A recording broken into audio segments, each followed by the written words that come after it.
پوره صدۍ جنګ وشو پوره صدۍ جنګ وشو د تباهۍ جنګ وشو یو وایي ما وګټو بل وایي ما وګټو څوک وایي انګریز وګټو څوک وایي ملا وګټو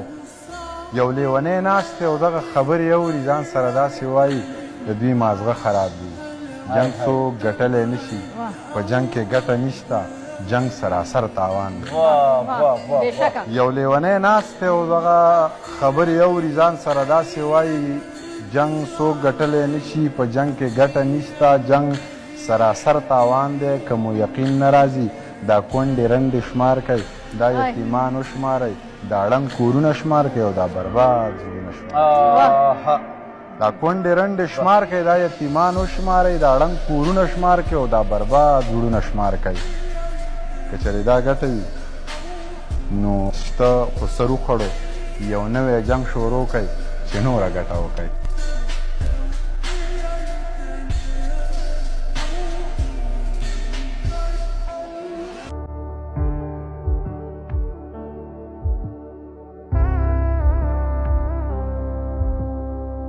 لکه ازغی چې راشي چرته کې د خپې لاندې زه داسې درد محسوسوم د سینې لاندې زړه مې غوښتل چې مخامخ درته ګیلې وکړمه زه درخطی نه شوم ته نه راکوزېدې لاندې بیا به په خپلو کړو پیمانه وي خو وخت به نه وي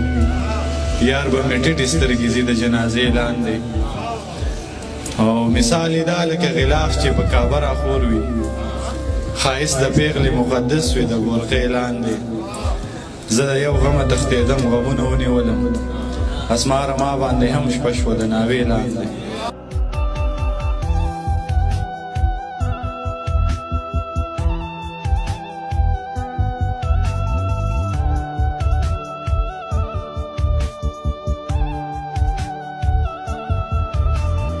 بس یوه سجده خو د یقین چې وي دوه ځله سجده اړو پکار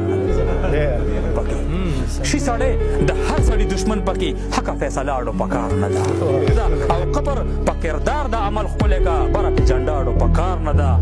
او کور په اتفاق جوړېږي یاد لره شل ټنه سري اړو پکار نه ده او څنګه څوک ډیوه ساګر کې پټه کړي مخ ته خو پرده اړو پکار نه ده سم دی ګینې مونږ د پښتو خمار مونږ ته خو نشه اړو پکار نه ده او کلي سره کله درنه نه کېږي تا سره رشته اړو پکار نه ده او یاد په تلاوت کې جانان وساته بیا یې ترجمه اړو پکار نه ده جوخته شه شیطان د لاره بنده که میانځ کې فاصله اړو پکار نه ده زده شو په دیوال د اوړېدو هنر کور ته دروازه اړو پکار نه ده سرم زما ماتو اوس مې پوه شومه ما نه خو ګیله اړو پکار نه ده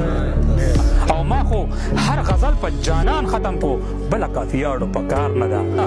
یو خالي شماره په مزه مزه دویمه وظیفه اړو پکار نه ده اوس خو مې ایمان شو د جانان مینه اوس خو تې توبه اړو پکار نه ده غم خادي منظره د پښتو نه دي کلي کې اجره اړو پکار نه ده